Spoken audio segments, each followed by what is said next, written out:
মধুপুরে 6 বছরের এক নাবালিকা নির্যাতনের ঘটনায় অবশেষে গ্রেফতার হল অভিযুক্ত চণ্ডীচরণ সরকার। প্রায় 48 ঘণ্টা তল্লাশির পর শনিবার রাত 10টা নাগাদ কৈয়াডেপা এলাকা থেকে মধুপুর থানার পুলিশ ও গোয়েন্দা বিভাগের যৌথ অভিযানে তাকে ধরা হয়। মধুপুর থানার সেকেন্ড অফিসার চিত্ররঞ্জন রিয়াং জানিয়েছেন, অভিযুক্তকে রবিবার মহকুমা আদালতে তোলা হবে এবং বিভিন্ন ধারায় মামলা দায়ের করা হবে। পুলিশ সূত্রে খবর, ঘটনার পর থেকেই তদন্তকারী অফিসার উত্তম পাল বিভিন্ন জায়গায় তল্লাশি চালাচ্ছিলেন। এদিকে নাবালিকার বাড়িতে ছুটে আসেন বিশালগড় মহকুমা পুলিশ আধিকারিক এবং শিশু সুরক্ষা কমিশনের প্রতিনিধিরা। সকলেই অভিযুক্তের কঠোর শাস্তির দাবি জানিয়েছেন।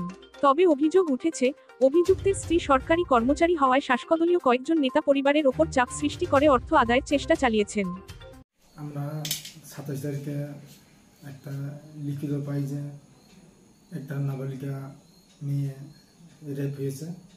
একদিন আমরা কেস রেজিস্টার করি Madhu PS case number 3535 dated 28/8/2025 under section 127 ব্রেকেটে ক্লোজ টু 65 ব্রেকেটে close to of BNS 2023 and section 4 of POCSO act.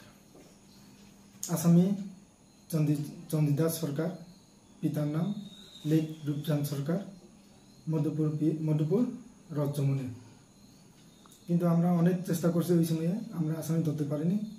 আর আজকে আমরা অনেক সুস ইংগেজ করে অনেক চেষ্টা, আমরা এসবি, আমরা আইও আছে, সাব ইন্সপেক্টর উত্তম পাল, আমরা সবাই মিলে এসপিও আমরা স্টাফ মিলে আমরা অনেক লোক এঙ্গেজ করে আমরা অ্যারেস্ট করতে পারছি চন্দিদাস সরকারকে কৈয়াডেপাতে শ্বশুরবাড়ি। ব্যুরো রিপোর্ট, জনতার বার্তা।